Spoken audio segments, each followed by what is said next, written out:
From the biggest moments. Can you believe it? To gold medal championships. Sidney Crosby, the golden goal! It's your update on Canada's game.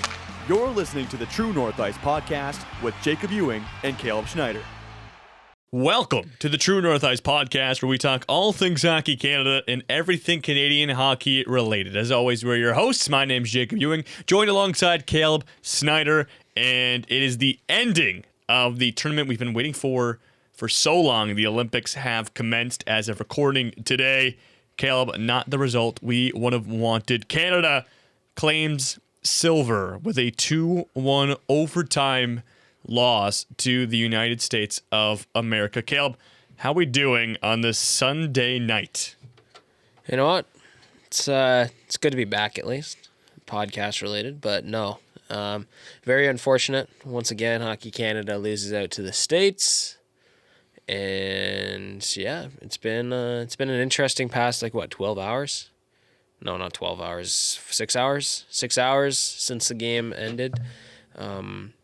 Pretty sad, but hey, they could do. They according to John Cooper, they played the game they wanted to. It's true. They did say that. And you know what? I would agree. That's exactly. It made sense. So, but we're here. If you're here to drink some Canadian tears, I guess this is the spot. I'm sure we'll see where this takes us, but we're not going to really go over the Finland game. I think it's mostly USA, Canada, gold medal. We'll see where it goes, but it's been an interesting time. Would you say after this though, quickly, we're not going to do women's, but who's more in the hot seat, Troy Ryan or John Cooper? Oh, Troy Ryan. That's no doubt in my mind it's Troy Ryan. Okay. The fact that Team USA has now won 7 straight games against Canada, and none of them have been particularly close except for this most recent loss in the gold medal game, makes it Troy Ryan, no shadow of a doubt. And also, he gets more control of this team. I feel like John Cooper, his main job is obviously an NHL head coach, where he has 82 games a year plus playoffs, the Tampa Bay Lightning. Not that Troy Ryan doesn't have other expectations elsewhere with the Toronto Scepters, but it is definitely Troy Ryan. No doubt about it in my mind. What do you think? Well, I'd agree. No, 100%. I guess the better question is, I agree with you said, but the better question is, I don't know who it's. I think it's Caroline Ouellette, who is the GM of the women's side. I could be wrong. Mm-hmm. Is it Doug Armstrong or whoever the GM is on the women's side? Because honestly, I don't know. I still say it's the GM of the women's side. Okay. I think that team needs a full revamp. That team I think they need I think we can agree on this. I think the women's team is much more deep in the waters than I think the entire program needs a revamp. I don't even know if it comes down to just GM. Okay. I think the eyes need to be more focused on younger talent, and that doesn't just go from the GM. I think the fact that we've got the issue is that we don't have an NCAA league. There's nothing like that before the PWHL. And I think that there's a U22 league, whatever, but that league is nowhere near compared to NCAA. No, but and I think that's what I'm saying, go overhaul, and we need to figure something out on our side of the border and not lose So what's the issue with the Canadians? We don't have enough players. We don't have enough players at that age competing at a high level. So do you think that all these talented players, they're just dropping into hockey once they reach, post-secondary level and not going NCAA? Because NCAA is still an option. Just because they play in the NCAA doesn't mean they're American. No. That's what I'm saying is that we're not obviously you can't blame the players for not going to NCAA. You want to play ideally in your own country, and the fact that we've only been looking at NCAA players and PWHL players, I think that's where the overhaul needs to happen, is there needs to be some sort of either the U22, I know in Ontario there's a U22 league. That's pretty competitive, but a lot of those players end up the top players go to NCAA anyways. Mm-hmm. I think we need to find a league that's competitive at that age in our country. That's a revamp they need to go with. They can't just rely on NCAA players. Okay, interesting. But let's not get too deep into that. I was going to say Doug Armstrong. I don't mind. That's an interesting take. I think there's going to be a lot behind that, and I think it'd be complicated to I think the women's is going to blow up, but I think honestly some of the decisions Doug Armstrong eventually did make probably burned Canada more than what the women's side had. There was not many options on the women's side. That GM, man, they only had, 4 players? I was talking about it earlier. Like, there's 2 defensemen and 2 forwards. You could make an argument for, maybe a couple more. Mm-hmm. Where Doug Armstrong has a gazillion players. But True. I don't know, man. Let's get into this. All right. So, Canada claims silver after a disappointing 2-1 loss to the United States in overtime. Jack Hughes, the Golden Boa, here in 2026. Yep. 16 years after Sidney Crosby scored his golden goal. Pretty similar age. Maybe. How old is Jack? Yeah, Jack 25. Hughes? Crosby is 20. I guess Crosby's 23. Okay. Actually, I could be wrong, but I'm pretty sure Jack Hughes is not 25. He's drafted in 2019, right? So that's 7 years ago, 25. 24. 24, yeah. Similar age. Yes. No teeth. Pretty poetic. Yeah, that was insane. We'll get to that. But what do we think initially about this game? What broad issues come to your mind just right off the bat? Before or during? You could do before. We could do our thoughts before. I like that idea. I have concerns about before the game, but necessarily didn't play a big factor. There's a glaring. There's a couple players I can pin, and there's a few other things I can pin during the game. But the thing going into the game was, first of all, you're missing your captain. Sure, I think that's still. It's a silly argument because you need to prepare for the worst. And this roster did not have anything to prepare for the worst. There was nothing that could fulfill his spot, which is tough. Like not many teams can fulfill a captain like that with all the legacy and all that. But just as a player as well, like I know the leadership and all that, but the player itself and the skill level, we didn't have that, especially when we had a stacked second line. You would have thought maybe it's Nick Suzuki, maybe it was Marner, Mark Stone kind of situation. We didn't have that. We didn't have that 2C. I would argue that I'd argue that you can't. That we wouldn't have that anyways. I mean, Crosby was obviously probably the third player chosen on this team. Like he was automatic. Oh right? no! I'm saying not him. I'm saying we need. There needs to be more guys on the roster. Okay, but that could have fulfilled the shoes. Look at USA, man. Who do you think could have that we didn't take on the roster? Could have fulfilled those shoes is what I'm trying to get at, because yes, we took players obviously, and you're stating that none of them could have fulfilled the shoes, but they're still talented players, and I'd argue they are better than the players that we didn't take, because obviously we would have taken those players. I don't know. Like there's only so many options we can look at here. I know we're not. The plan was not to look at rosters, and I just brought it up. We'll do a roster talk later, but I think there wasn't enough centers at this point on the team, and that really burned us. Nick Suzuki was not the guy, and who else? Like I think you could have easily went. Mark Scheifele is a very similar kind of player to Crosby. What Crosby is right now, at age 38, Mark Scheifele is a very similar player in my opinion. And then you could even look. Sam Reinhart had a poor tournament. I know it's different. But like you look at a Connor Bedard, or you look at a, God forbid, John Tavares would not be a horrible option as a Sidney Crosby. No. But hey, hindsight is 2020. Obviously, going into the tournament, you don't think about Sidney Crosby getting injured and not being able to play. Yes, you do. A gold medal game. I think you do. Yeah, but I think you look at the worst. I think you look at what if Connor McDavid goes down. Okay. Right? And I think there's a replacement there. It's Nathan McKinnon. Who is it? Nathan McKinnon. Okay, great. Yes. He's on the team. Yeah. I know. And they obviously had a replacement if Nathan McKinnon or if Connor McDavid went down. But when your 2C when your 2C goes down, it's not like when they're your 2C not goes going down, to take you got to Nathan at least McKinnon. you got to find a better 2C. Like we had a 3-headed monster coming into this tournament as our 1, 2, 3 C's. And now, first of all, you have to move one up because Tom Wilson sucks. We all knew that was going to happen. And then now you're stuck with Crosby as your 2C, which is great. Yeah. But then one of those guys gets hurt. I would have rather Nick Suzuki over Mark Scheifele as a second line center any day. So, but then why don't? But the thing is that we have so many guys. We had our bottom six, we had so many guys. You couldn't replace a Brandon Hagel. I know Sam Bennett has a history. He scored in the last Four Nations. You couldn't replace one of those guys and have Mark Scheifele just sit down there, and then if we need it. And that's what we thought Nick Suzuki was going to be, and then he played in the top six. Like, there's so many guys, and 13th Sam Reinhart would have been an option, but he's a winger. But I think there was better. You could have at least. We took too many bottom liners, bottom sixers. Okay, so what if you maybe bring a Reinhardt up to the top six? Because before the tournament, we both had him projected in the top six, and move a Nathan McKinnon, or what about even a Macklin Celebrini down to that center role? He had such a good tournament. The first option for me was move Celebrini.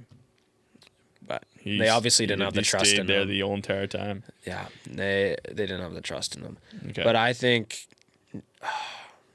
Reinhardt had a clear mind with him, or a clear idea of what he's going to do. He's going to be special teams, and I keep forgetting. Yeah, you brought it up on the stream today. He was a Selke finalist as a winger. Mm-hmm. So, granted, Barkov was playing.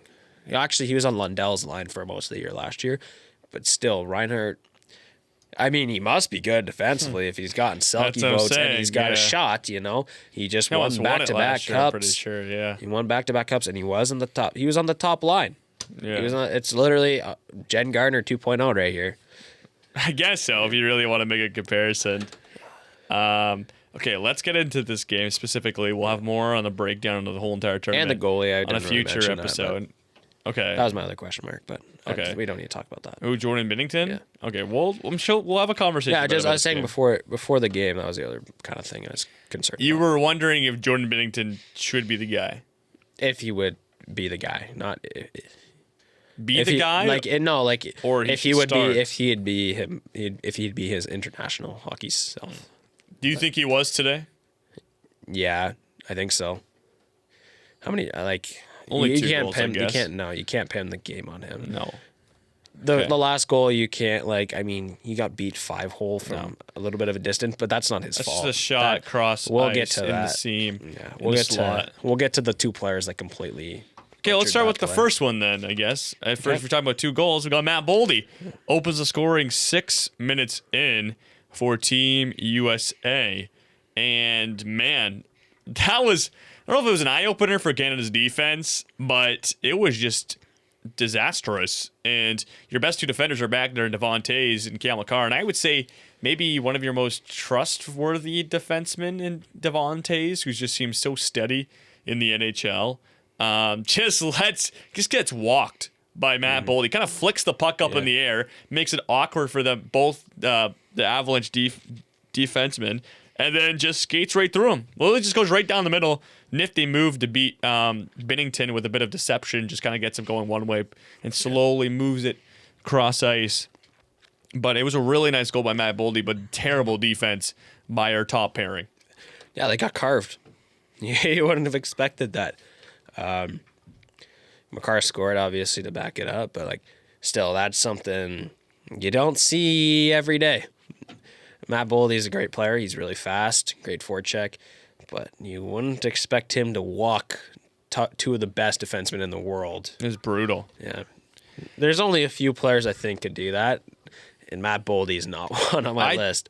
But hey, it was a pretty sweet goal for him. I just think I don't want to say they underestimated him, but I don't think they definitely weren't expecting that. USA was on a change. It was a 2-on-1. Yeah, it was a 2-on-1. And Cale Makar and Devon Toews kind of got flat-footed, kind of just stuttered for a second.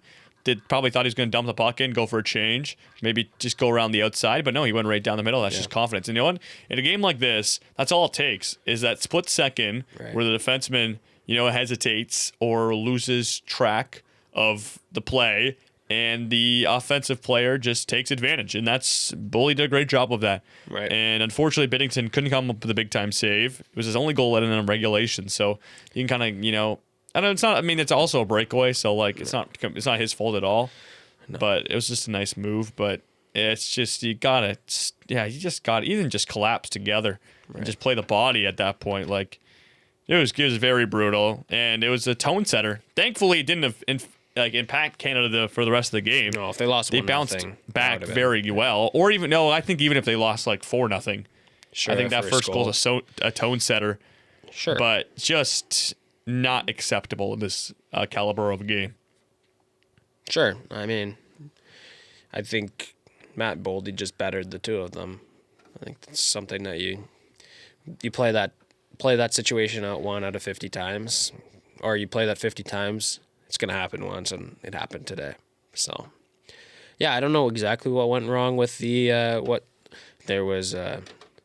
If they just went both after him and he just squeaked by, I don't know what they would have done differently.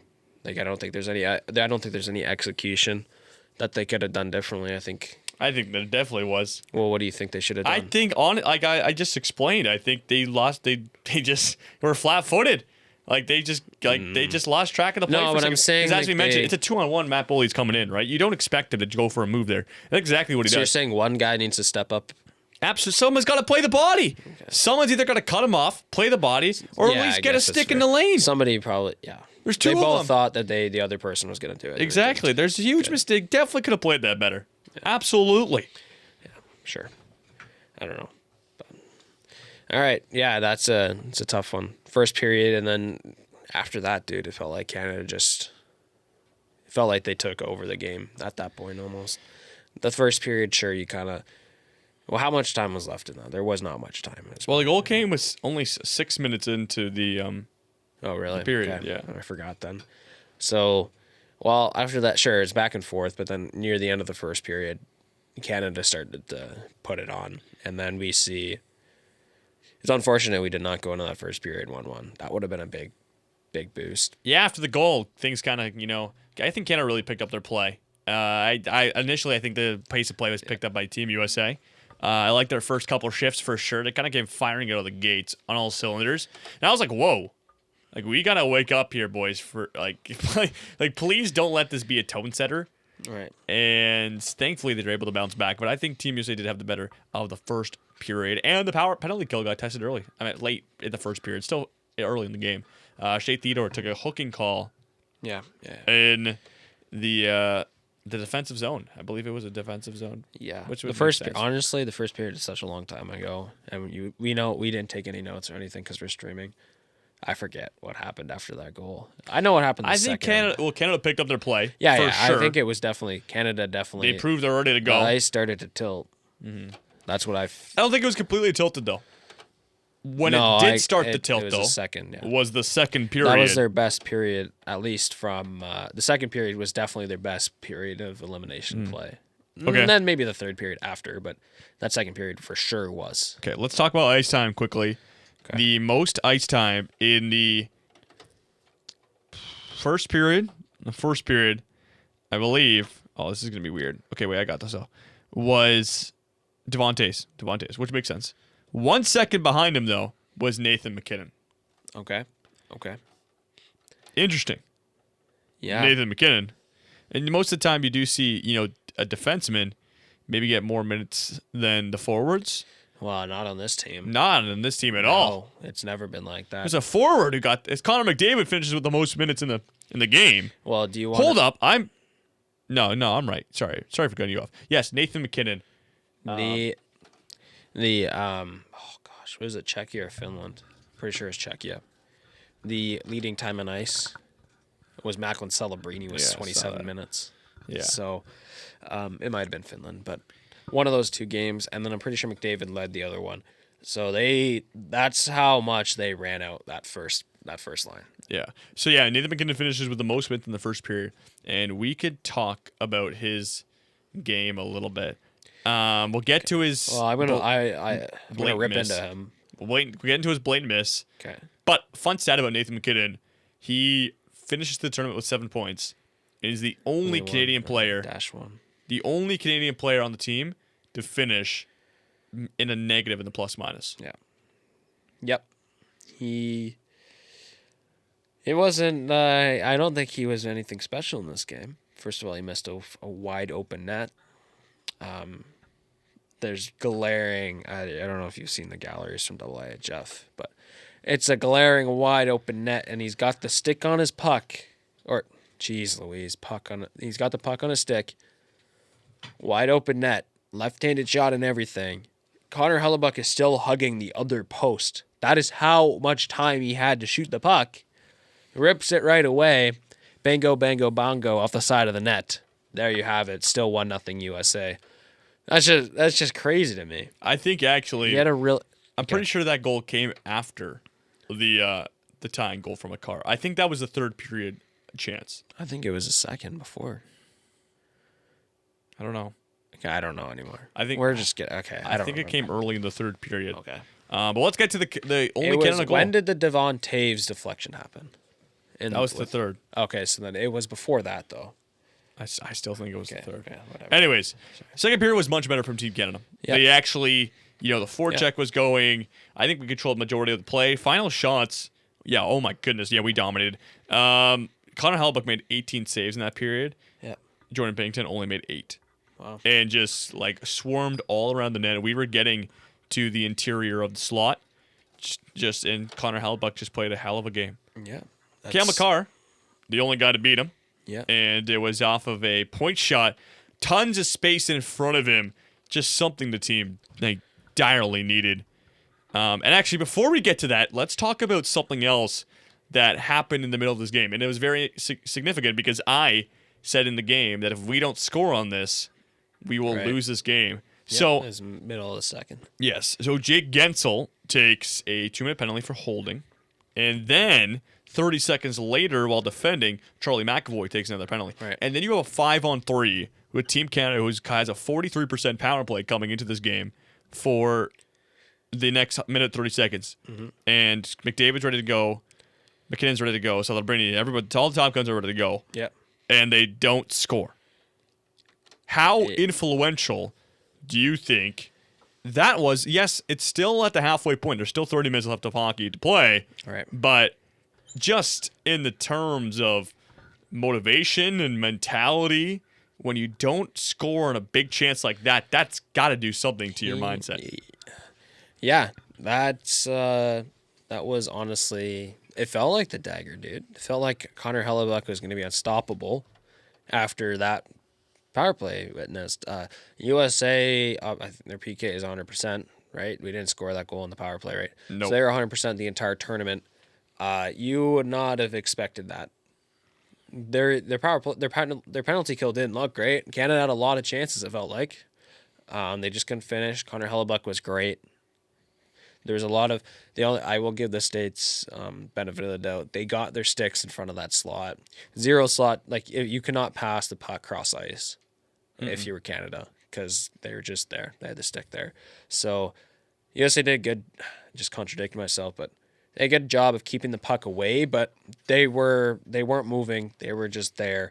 Canada could have done anything, but it had to be a lateral pass, and it wouldn't have worked. Yeah, I think a lot of it was around the perimeter. Yeah, and we did. You see weren't going gonna to you weren't gonna beat Connor Hellebuck from the places they're shooting, No. and the speed of the puck, those passes. You didn't beat anybody. No. So And I think the chances that Canada did get inside the slot was their own fault. I remember Macklin Celebrini. I don't know if it was on this 5-on-3 or if it was on I think it was a later one. a later one. But anyways, same situation, still on the power play. Yeah. Just missed the net wide. Yeah. And when you get a chance like that against a best goalie in the world like Connor Hellebuck, you got to be able to hit the net. At least cause a rebound. If you're not going to score, cause a rebound. Or cause a rebound, or just take the offensive zone draw. I mean, shooting the puck high and wide, and the puck is still in play, does nothing for your team, especially USA. If they can pick up that puck's already down the ice. So if you at least can cause another offensive zone draw, which I was very happy with Canada. Somehow Canada forced the U.S. to ice the puck a lot, which they needed to do against the USA, and they also needed just as many offensive zone draws as possible, which they did. They wanted to shoot. They clearly did not want to play the dump and chase game. Just shoot the puck and take those offensive zone draws, which they did. But those slot chances like Celebrini had, you got to hit the net. It's the exact opposite of what they wanted. Yeah. I just going to go back to the perimeter point, especially on this 5-on-3.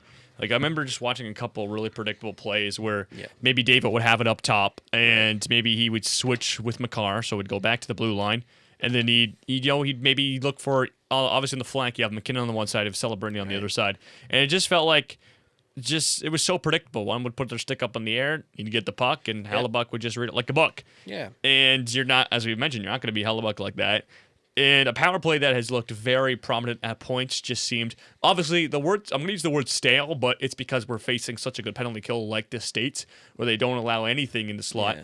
And just like Canada having all this world-class talent, the States also have the same talent. So it wasn't, the power play today did not feel like, when we had Finland and we got that power play late, like super late, and we scored on that, it did not feel like that. I had 100% confidence Canada was going to score on that power play. Just the way they've been snapping the puck around it. They had a gazillion chances, and they were able to have that cross-ice feed. They could cause chaos in front of the net. Here, 5-on-3, 5-on-4, it didn't matter. It just felt like it was all perimeter crap, and it didn't work. So. Yeah, mind you, they did do a lot better job actually getting chances inside the slot. Like, I'm looking just at the shots, and there's the boatload right in front of the crease. Yeah. So listen, they did get their. I thought most of them were on the not on the power play. They were actually on. Yeah, no. I don't think there was many in the power play. I want to give a big shout out to all tournament long from Travis Sanheim and Devon Tays, two guys I would not expect to crash the net a lot. They got to the blue paint so much. I think that was a play they had. Must have been they had the lefty come in front of the play or in front of the goalie a lot this tournament. It felt like, especially Devon Taves, which you don't really see. He never would have done that in the Avalanche. And then Sanheim, I don't know enough about Flyers, but I don't think that's something he did. No, I don't think so. Sanheim had a really good tournament too, but that was definitely some sort of set play they had. Had to have been. Yeah, there's no way that they would do that in the NHL. Had to have been. Yeah, I mean, it probably would probably be effective against most NHL clubs, but not this one. Nope. Not this one.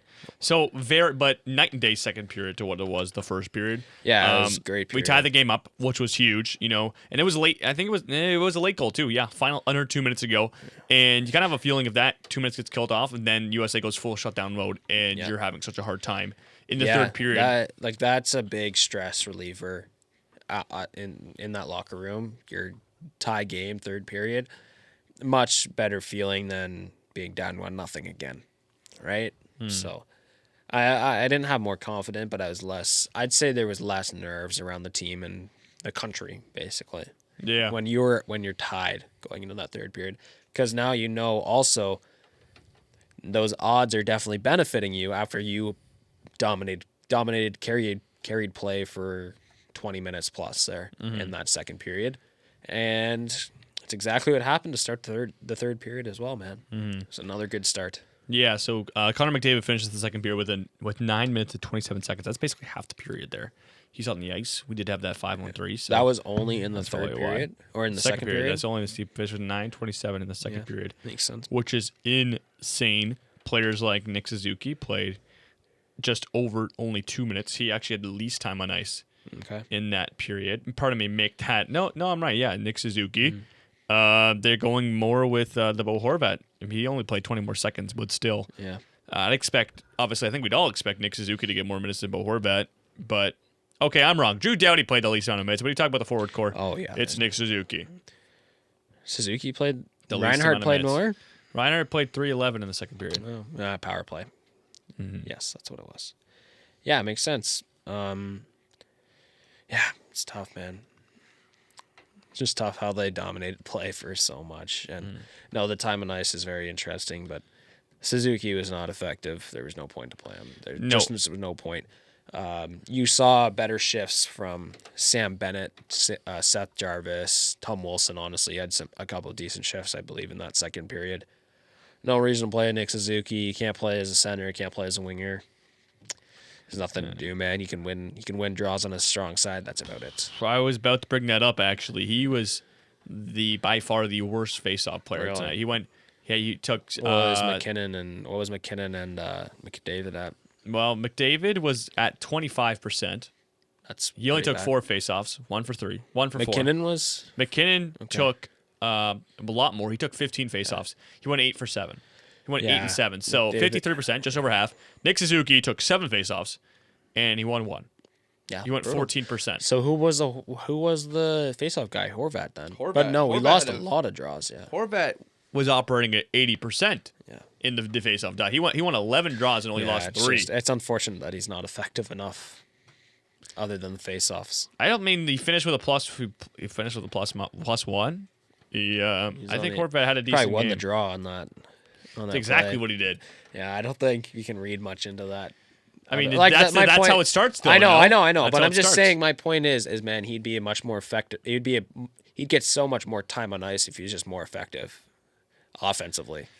I think he Like, is. you could I think he can honestly- be effective if you implement I him don't to the think- right role. I don't know. I don't think so. I think honestly, he would have been. He could have he took face-offs in the offensive zone, defensive zone, neutral zone sometimes. If he was just able to, if we could go back 2025 World Championships, Bo Horvat, he finds the back of the net 5 times in the tournament, or 3 times, and you could trust him more. You could trust him defensively, I think. He got a big body, big frame. You could throw the body, block a couple shots. But offensively, I feel like he didn't get in front of the net, really. I think that's where I would have put him, but I don't think that's where they had him. That would have been a big factor. But if he had a couple more goals or was more involved offensively, he could have been pushing like 18 minutes. You could have made an argument to take Sam Reinhart off the freaking power play and just put Bo Horvat as a center guy play in front of the net. That's unfortunate. And there's a reason why he made the team, and it's just, it would have been nice if he could have picked up more points offensively. But Yeah, no, I can agree with that. He does. Yeah, it doesn't finish with a point. He just won the face-off. So on the Cale Makar goal. Yeah, that does it for the second period. Big third period of hockey coming up. You got to wonder what both teams were saying in the locker room, because obviously I think the States knew the ice was shifting, and honestly, after if Cale Makar doesn't score that goal, USA are in. I still, even though the pace of play and the direction of the game has gone to Team Canada's, I think if it's still up by 1, you still have tons of confidence, Right. and you're still. I think the momentum is still in your favor if you're still up. But Canada scoring that goal, I think Canada had all of it. And even in our chat, we could say we saw all the Eagles and all chats from all of our American fans. no Beavers out there, sadly. No. All of our chats from American fans really died down after Cale Makar scored that goal. Yeah. Oh yeah. It was gone. No, the first goal was when we got it the most, I felt like. But and then obviously right at the end, right after the end, we peaked at like 1.2 thousand views. We did. A lot of people coming out to say what's up. what's on their mind. Yeah, Americans want to say what's on their mind. But no, it was, it felt like Canada obviously had, it felt like we were talking about this on the stream. If Canada's going to win, it's going to be 5-on-5 in that third period. If USA had a way much better chance, greater chance to win if it went to overtime. The personnel, the players, the skill they have on that team. You have 6, even the 7th defenseman is reliable on that team. You can run out. You can make an argument to run out almost every single player on USA's team to play 3-on-3 where you can on Canada.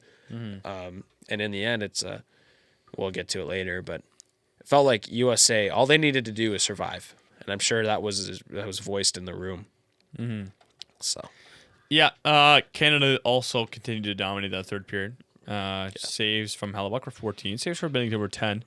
But I think a big theme of this game that we've seen a lot of people come up with is the missed opportunities that Canada had. Couple missed open nets. Obviously, the Devontae's one where Hellebuck just gets a perfect save on it with the paddle of a stick. Yeah. Then you have Nathan McKinnon missing the wide open net on the near side, which you brought up earlier. Then you have a couple breakaways, one from the best player in the world, Connor McDavid, who just decides to become prime Patrick Kane, except he doesn't shoot the puck, and he just holds on to it the whole entire time. Yeah. And then you have Macklin Celebrini at the end of a shift, who I get he's tired, and I probably can't make any excuses for him, but he just decided to shoot the puck. It's just going right into the bats of Hellebuck. It's an easy save. That's fine. End of a shift, honestly.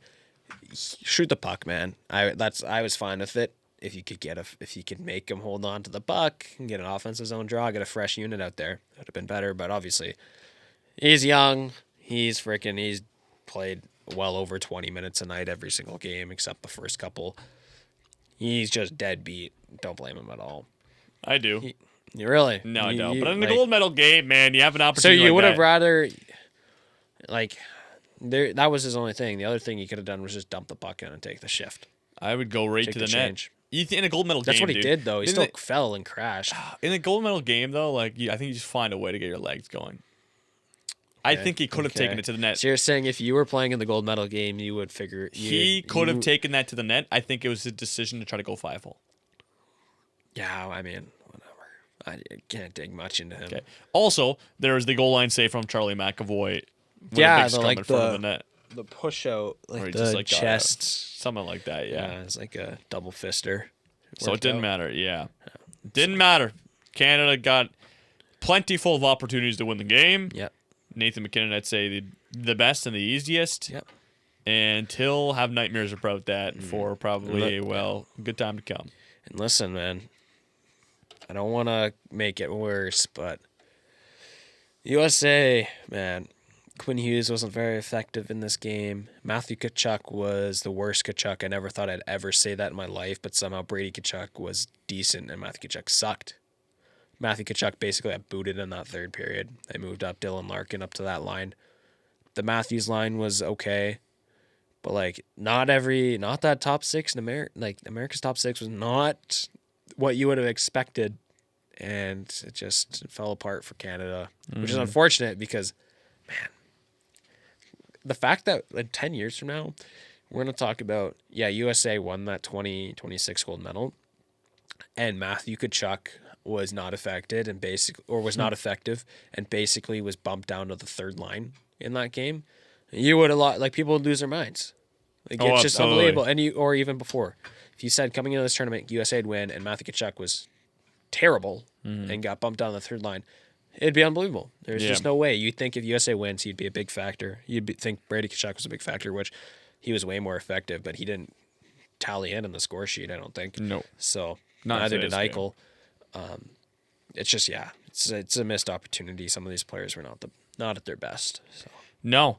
And then a big scary moment for Team Canada, or if your name is Tate McRae, because I believe they are dating, and obviously they are dating, confirmed. She's still Canada down, though. So She's North America down at this point. Yeah, I guess so. Anyways, Jack Hughes loses a couple giblets in the face. He's bleeding as Sam Bennett commits a murder, basically. Gets him upstairs with a high stick. And Canada, with 7 minutes to go, is on a 4-minute penalty kill. Kelm, when this happened, what's the first thing that ran through your mind? Oh, I thought the game was cooked. Yeah. I think it was over, and it was the quietest. In the end, it was 3 minutes. Thankfully, Jack Hughes himself decided he'll take a high-sticking penalty himself. It was the most quiet 3 minutes of the entire stream. We were Very quiet. well There is defended. one time we got the puck out and we clapped or we just said something. After that, it was just dead silent. I think we accepted defeat. I thought it was pretty much done. Just how late was it? You got it up? 7 minutes. 7 minutes. They took it. 7 minutes, so there'd be 3 minutes left. 5-on-5. Yeah. They played 3 minutes on the power play before Jack Hughes took his penalty. Yeah, and listen, also, I saw, it's crazy. I know Sam Bennett gets a lot of bashing, and I know that was a stupid penalty against Finland.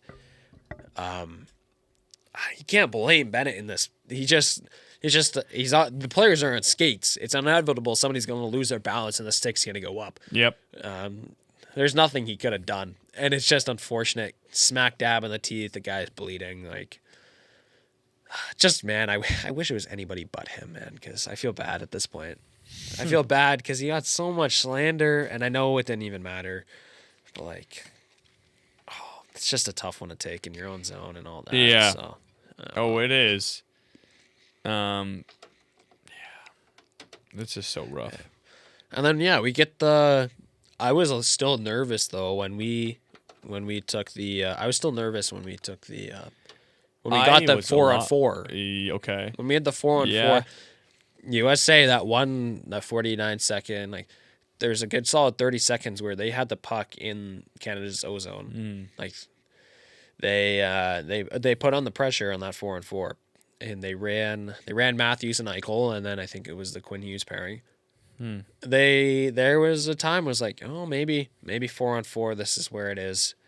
Canada finds a way, and then I mean, it was a pretty effective power play for Canada with that minute 11 seconds left, but still, it didn't convert, man. That was special teams. I didn't even think we'd have this many penalties.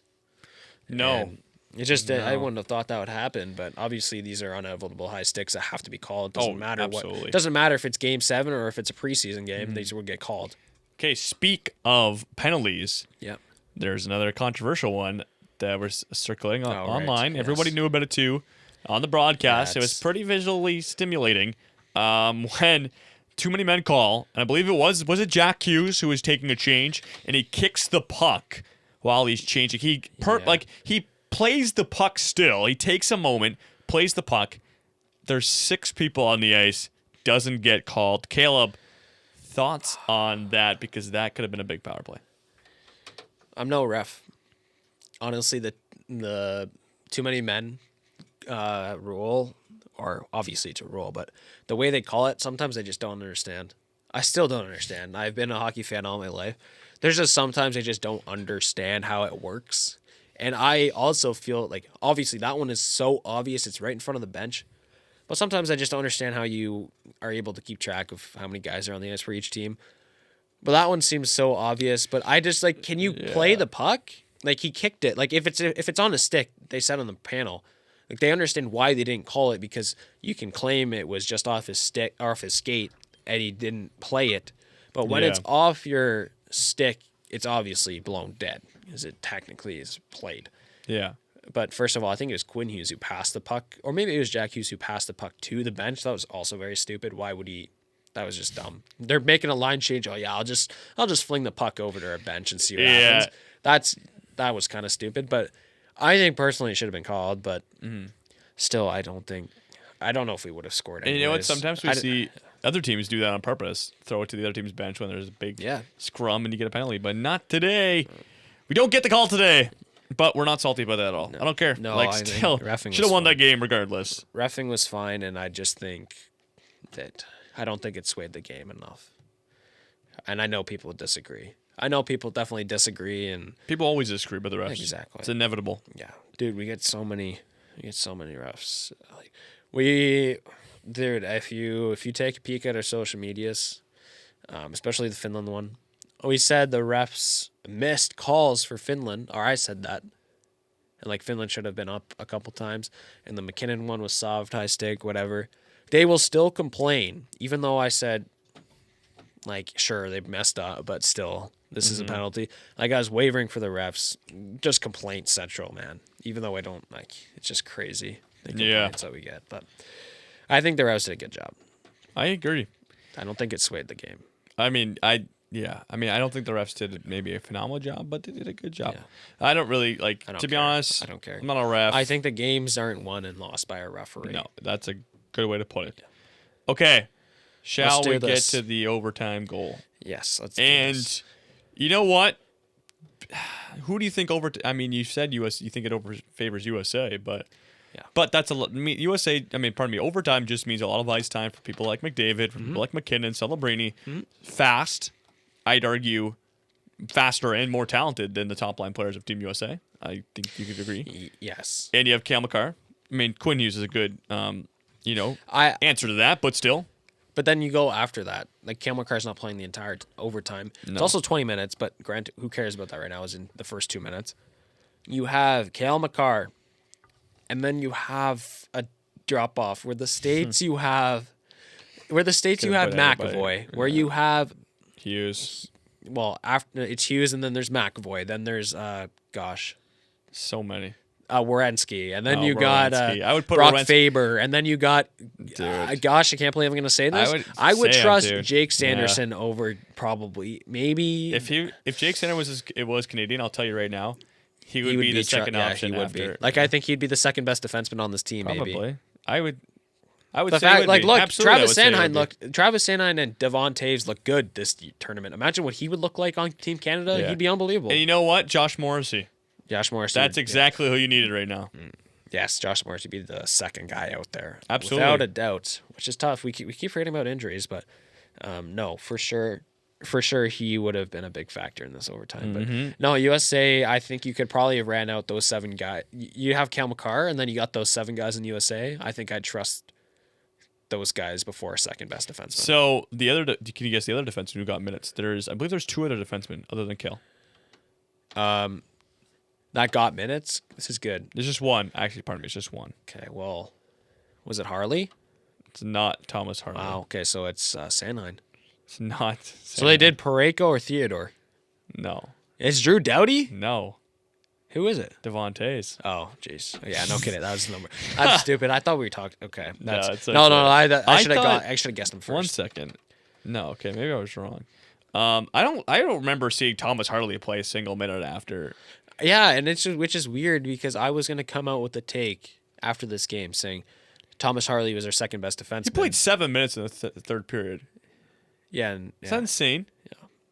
I was gonna come out with the take, but then he was just not. He spoiled your take. I was gonna say he was the second best defenseman in Canada, but then there was nobody.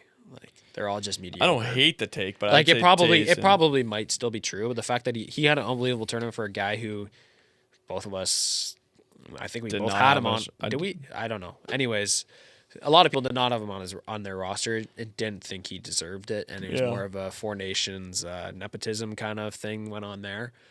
He had a great tournament. It's just Thomas Harley having your second best defenseman means all the other defensemen are mediocre, like really mid. Well, they needed a left-handed from your right-handed. Well, yeah, left-handed with Morrissey out. He stepped up, man. They step up, and He was that's good. exactly what he did. Drew Doughty didn't like. Drew Doughty's right-handed, but like Drew Doughty was, like there's no other defenseman. Travis Sanheim had a good tournament. So here's who they're pulling in overtime. Celebrini played 50 seconds. McKinnon played 56. McDavid played 58. And Marner. There we go. McDavid, Celebrini, Yeah, McKinnon. yeah. It's unfortunate that Marner is your next option after those 3 guys.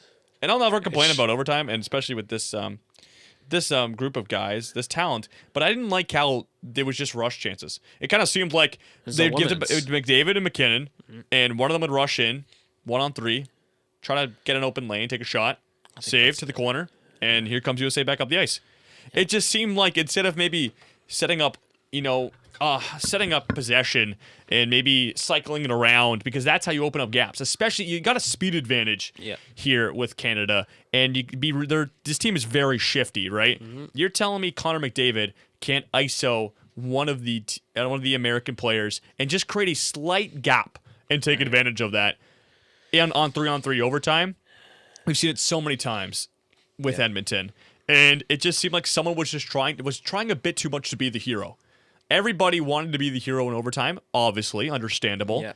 But it just seems like he just pulled the trigger a little bit too early. I would have liked them to kind of maintain more possession.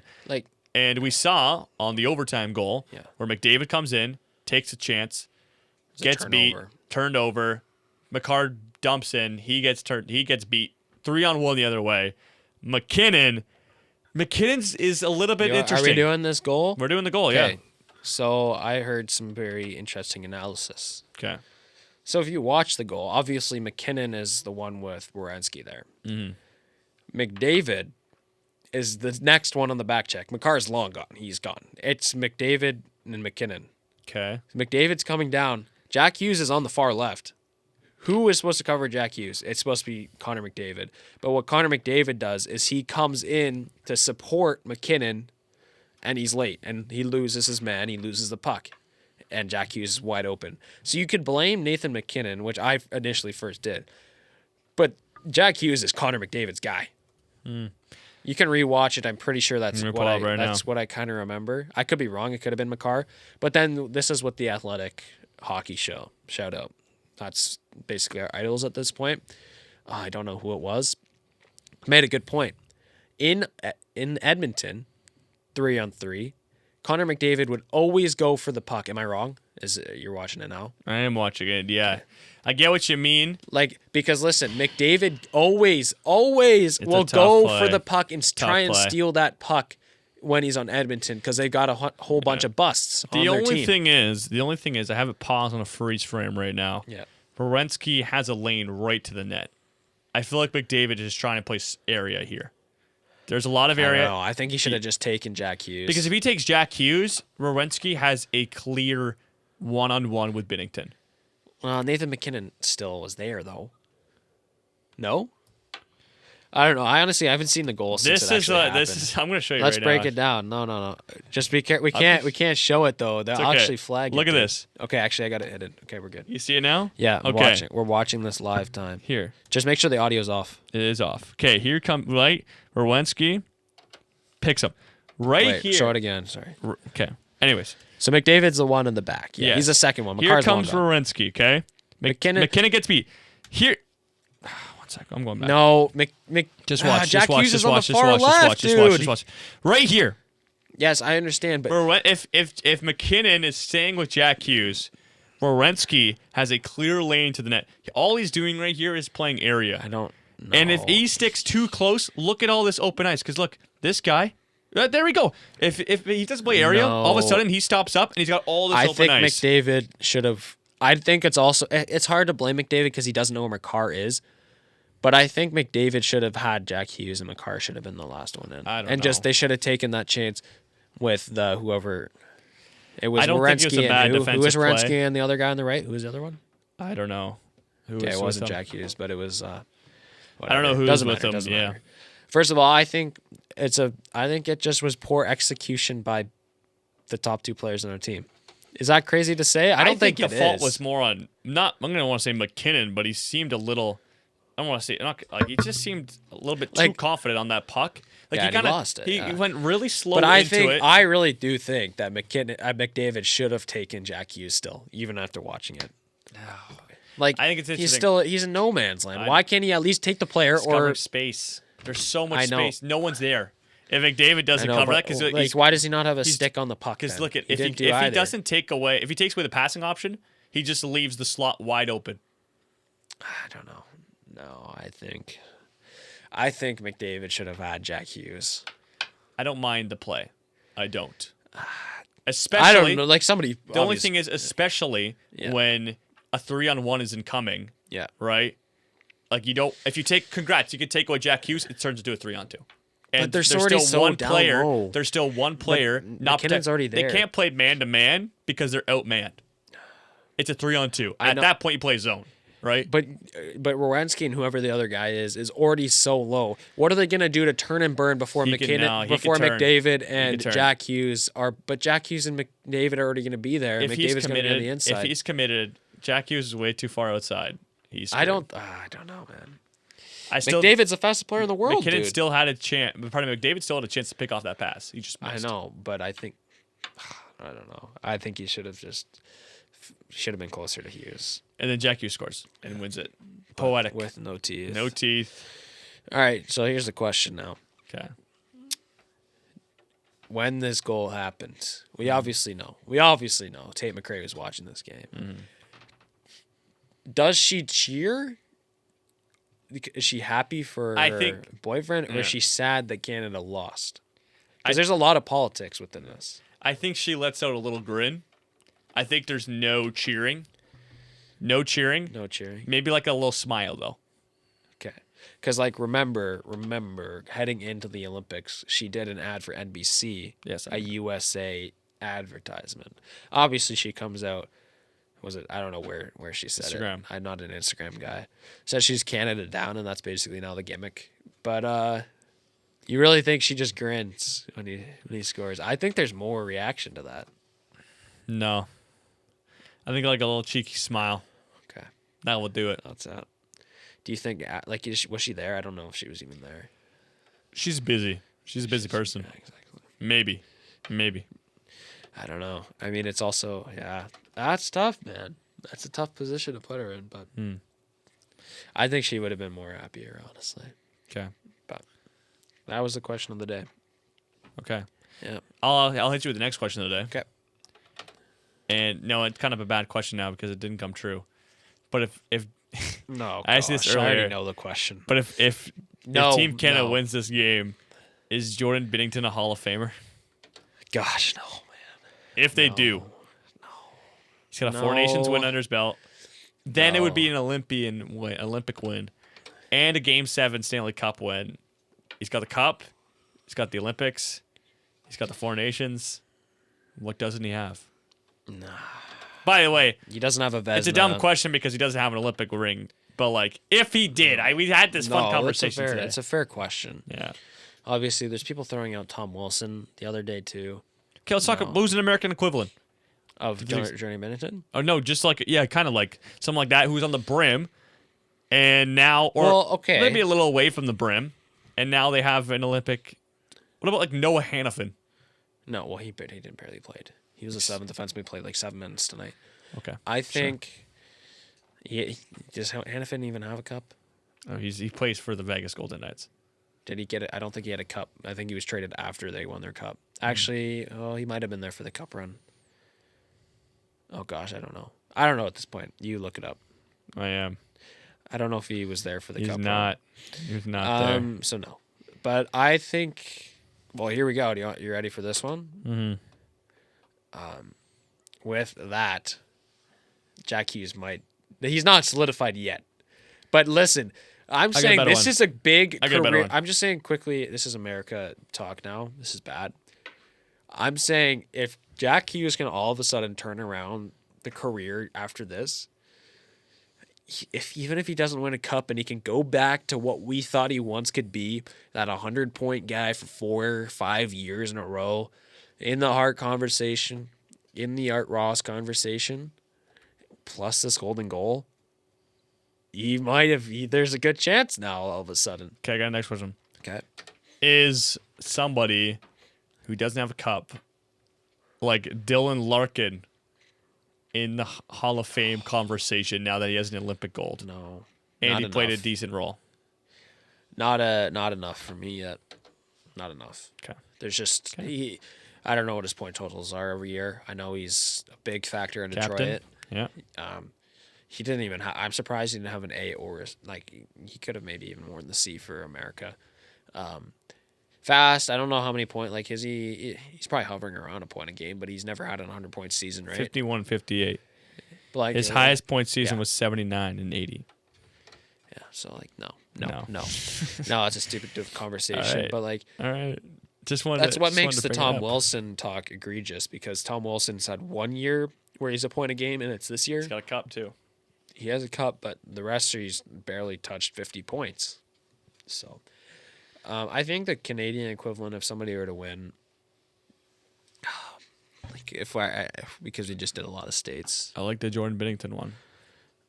I just can't, man. And I think there would be a decent possibility.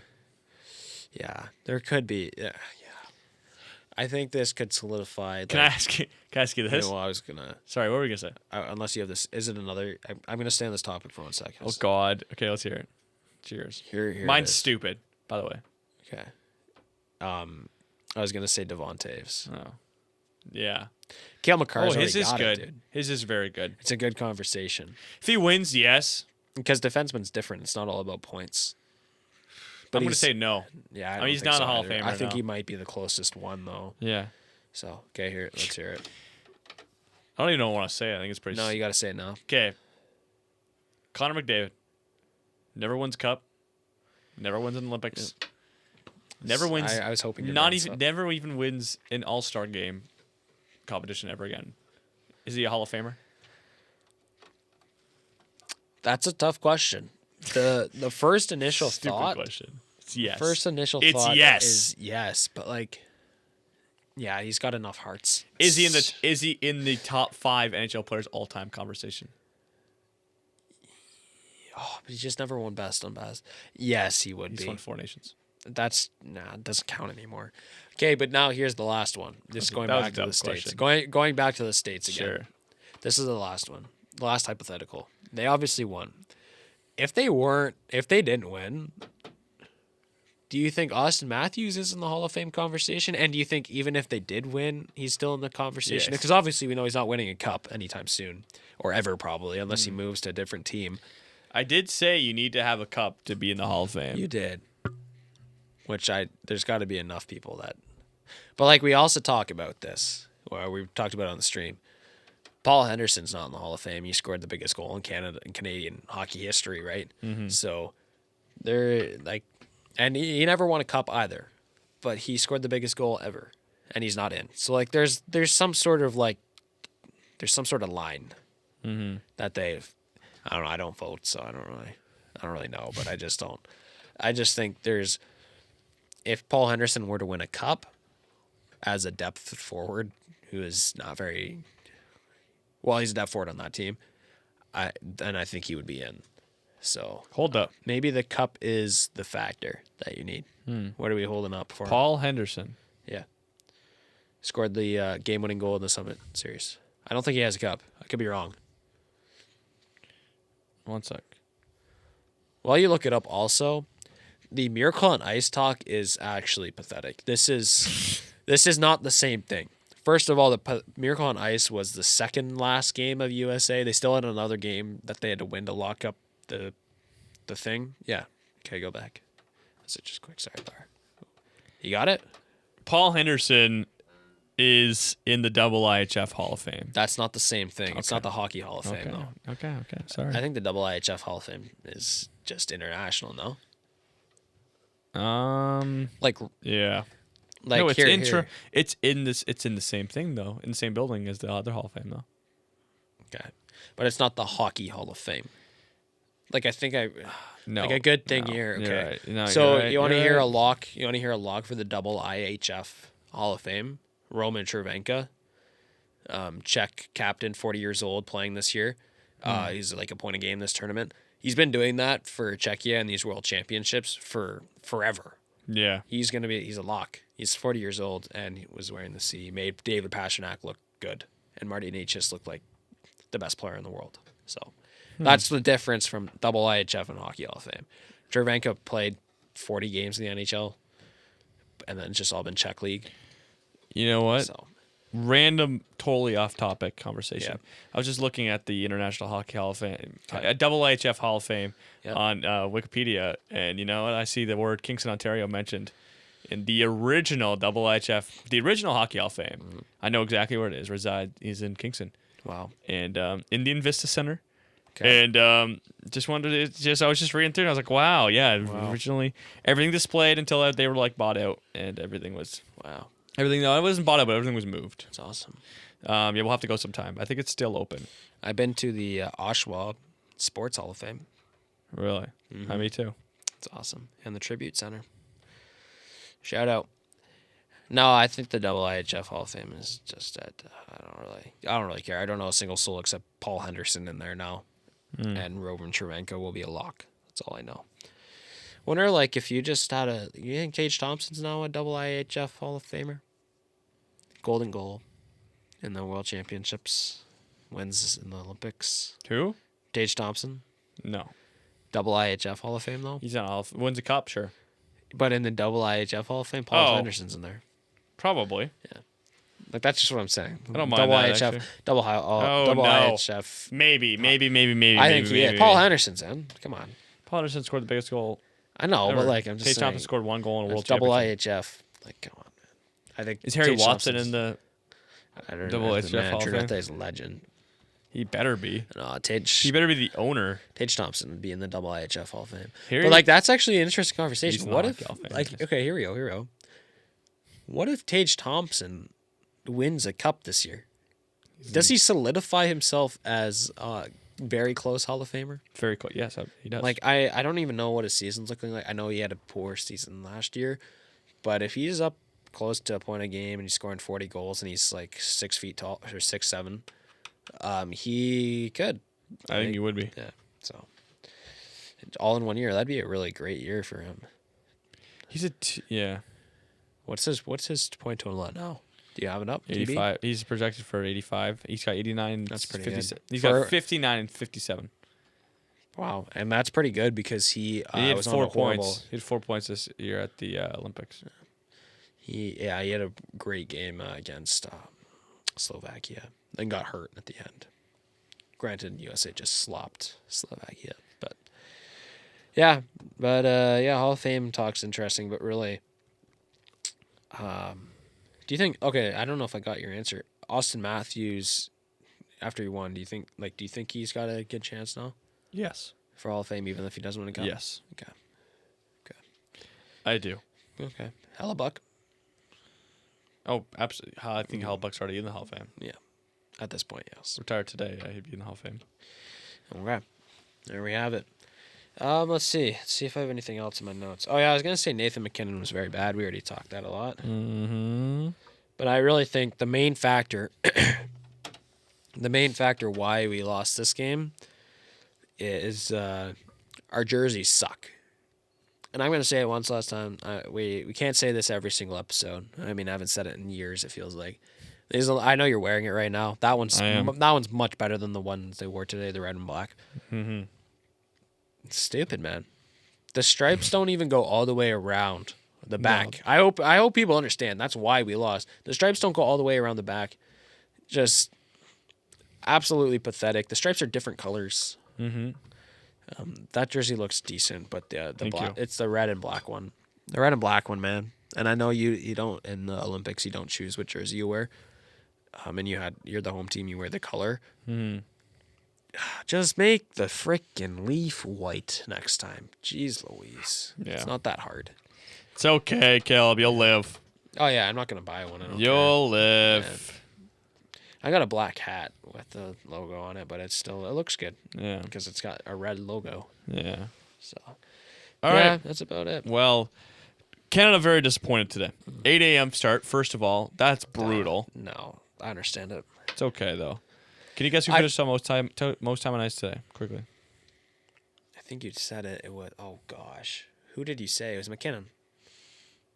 Most time on ice. Bennington. It was not McKinnon. He had the most time on ice in the first period. Oh, so then I don't know. McDavid? Nope. Marner? Nope. Is it a defenseman? Yep. So it's Devontae's. Nope. McCarr? Yep. Okay. Why is it always? I thought it'd be a hard answer. I thought it'd be like a trick question. Super easy. Yeah, super easy. Okay. Also, fun fact: Jack Hughes played all of his his significant minor hockey. I'm pretty sure 11 years. Yeah, same with with Quinn Hughes. with the Toronto Malbros. Yeah. Yeah. With Toronto. Yep. Well, come on. Half these players played in the CHL. And, That's why he's so tough. Yeah. It doesn't matter. I don't care about that. It's stupid. Just, yeah. Yeah, I could care less about what team he played for in junior and if he played in Canada or not. So he just knows what the culture's like up here. Shout out. But, yeah, I'd say the time, first of all, as we wrap this up soon. The timing of the game, come on, man. 2014 is the exact same thing. 2010 was at 2 p.m., which, no, it's not. Listen, if it was Finland-Sweden in the final, nobody would bat an eye because everyone would be glorifying it because it's the first time those fans get to watch a game their time. You know what I mean? Imagine it was at listen, if you put it at prime time, or gosh, even if you put it at what's the for here, it's probably 3 p.m. I don't like the 3 p.m. start. Dude, it's not it's just put it at 7 p.m. That's perfect for everybody else. But think about the it's people. A 1 a.m. start. 1 p.m. start for the us. players, but listen, the players are on that time. They're in the Italy time. So play 7 p.m. at Italy. It was at 2. But the ceremony, it's always the last thing before the ceremony. It's always the last thing before the ceremony. They're not going to change it. It's not brutal. I can't believe you're on this side. And it's brutal. Last time I checked, especially for Eastern time, I feel bad for the Out-Westers. No offense, 8 a.m. is not that late or early. Yeah, but it's just I don't like. I understand it's a weekend, but 8 a.m. is not that early, dude, for a hockey. I know it's hockey as well, but I don't know. Listen, it's a ceremony. 8 a.m. is not that early for hockey. No, sorry, it's not that early to wake up. That's what. Okay, I meant. thank you. But I need people to understand that it's been like this for years, and you're only just think about it. If it's Finland, Canada, still somebody's gonna be upset, and it's always gonna go back to where the time it is at that place. And obviously, Italy, it's at 2 p.m. Their ceremony is at 5 p.m. Like it's always the same. 6 p.m. there, 7 p.m. there. I think it's later. Well, no, there's Doesn't 6 matter. hours between that, so it would have been 8 p.m. Okay, 8 p.m. It doesn't matter. It's always before. Stupid. No, it's So not. stupid. It's the exact same timing. So Listen, stupid. Stupid. In 2030 when it's or 2034 when it's in Utah, you'll get it's probably gonna be a 3. Goodness. It's probably gonna be a 3 p.m. start. So Perfect. I think that'd the be a worst, 4 p.m. start for us. No, I'm saying 3 p.m. for Okay. us. 2 Okay. p.m. there because it was 2 p.m. in Italy when they played this one. Where is it now? Is it 2030 in French The Alps? French Alps. Yep. So that's gonna be like same time The frame. exact same thing. Probably. So yeah, you're gonna suck it up and wake up at 8 a.m. again, just like Sochi 2014. It was 8 a.m. So Wah, wah. it's been like this for years, and people are 8 complaining. a.m. in Sochi. And like, I don't know. Listen, I probably won't get the numbers for a couple days. But like There's a big time difference between here and Sochi. yeah, but I think it was still 8. It might have been 7 a.m. I think it was 6. 6 a.m. that time. Well, yeah, I don't know, man. But anyways, it was early. It was in the morning. Like the game was probably done at. My guess is the game was done at 9, so maybe it was 6 o'clock. 6 a.m. Yeah, probably makes sense. I think it was at 6. If you're out west, that'd be 3 a.m. Do you just like not go to bed? I think we wouldn't. No, I There's- probably wouldn't go to bed. No, I'd probably just take a quick nap. No, I think that's a stupid argument. People are being upset about something.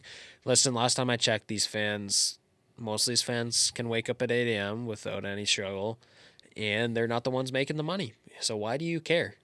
Why do you care? So, Oh, here we go. yep.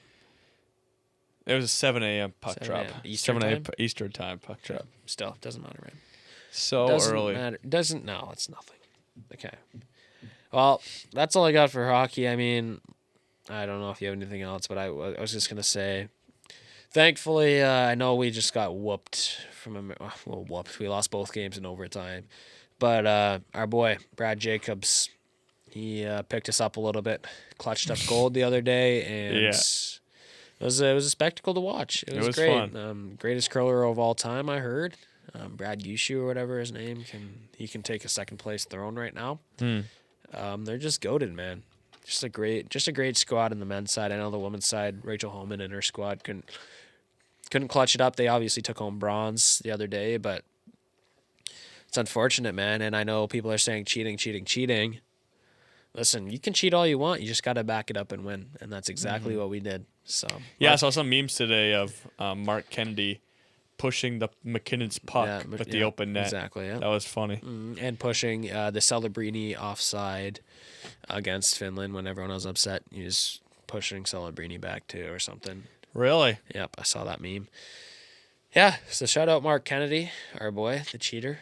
I think it's a little stupid that Rachel Holman gets called on it the next day. Yeah. It's a little bit we talk about That was we funny. talk about controversial refereeing. That is probably worse. You think so? I think so. The fact that it goes, I don't know. So, shout out curling. I'm glad our curling program is thriving, and especially in Canada, man. There's a curling league popping up soon. I think end of April. Really? It's going to be streamed on CBC or CBC Gem or something. Might have to. I could be wrong. Maybe it's next year, but I think it's in Canada, and I think it's pretty international. Like they're pulling a lot of these. We might have to get a team. We might have to buy jerseys of a team and stuff. I could be wrong, but I'm pretty sure there's a league coming to Canada or North America. I know they have all these tournaments and stuff that they do almost every weekend, it feels like, but I think there's an actual league that's kind of being built in Canada. So That's sick. hopefully I'm right, but I'm pretty sure that's what I understood from one of the broadcasts they talked about. So All right. Well, that will do it for today's episode of the True North Ice podcast. Sad day to be a Canadian, but it's okay. We'll be back. We just gotta, hold on to that silver for the next 4 years. Kale, final thoughts on today's episode? yeah, it's unfortunate, but hey, women's side, obviously, we both thought that USA would win, and then we really thought it'd be a toss-up on the men's side, and that's just what sometimes you guess heads and it lands tails, and that's what it was. It was a 50-50. Went to overtime. We can break down as much as we want, but sometimes in the end, it's just hockey, man. That's the name of the game. Sometimes that's what makes it so entertaining and interesting to watch every time we tune in. Sure, the players are great and it always gets better. The skill has gone better year after year. But it's entertaining to, hey, we won the Four Nations. Are we going to back it up today? Or are we going to, on the USA side, we lost. Let's get a revenge. That's what makes it interesting. And it's great that we have those storylines, and we also now have best on best meshing with that. So, Yeah. Here we go. Oh, the Rock League. That's what I found it. There you go. Sorry.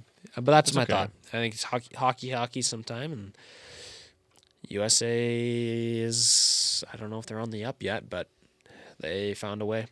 Okay, one more really cool thing. Did you know Haley Wickenheiser is a multi-sport Olympian? Yeah, she played softball. Damn it. Yeah, nice try, boss. That's a good thing. 2006, I don't know. I think, Olympics. Or, no, not That was 2004? 2000. 2000. Sydney. There you go. Yeah, that was Yeah, cool. nice She try, also buddy. played in 2000. She was also like a freaking doctor or something, so. Okay, that will do it for today's episode of the True North Ice Podcast. Remember, you can find us on all your favorite social media platforms. That's Instagram, that's TikTok, that's YouTube. We're uploading daily still. The recaps are over, but so much recap about the overall Olympics, each game, just breaking things down, just podcast clips. Yeah. So you don't want to, like, if you want everything in depth, ready to go, served to you on a hot plate, nice and delicious. It's all on TikTok. It's on YouTube. It's on Instagram. And as always, the True North Ice Podcast on all your favorite podcast platforms. Caleb, what is the list? I never pull it up, but it's like Amazon Music, Pocket Cast, Apple Podcasts, Spotify, iHeartRadio. I don't know why I keep saying iHeartRadio. There's not a single soul uses it. I do. You use iHeartRadio? Nope. Yeah, okay. I don't use iHeartRadio. One day we'll go on the air. Hopefully TSN or Sportsnet will pick us up and we'll be live every day. But That would be great. we'll see. We'll be down the road. Yes. All right. That will do it.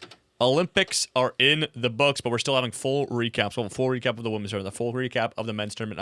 I'm sure many more podcasts breaking down bits and pieces of the 2026 Winter Olympics in Milano Cortina. I've been Jacob Ewing. He's been Caleb Snyder.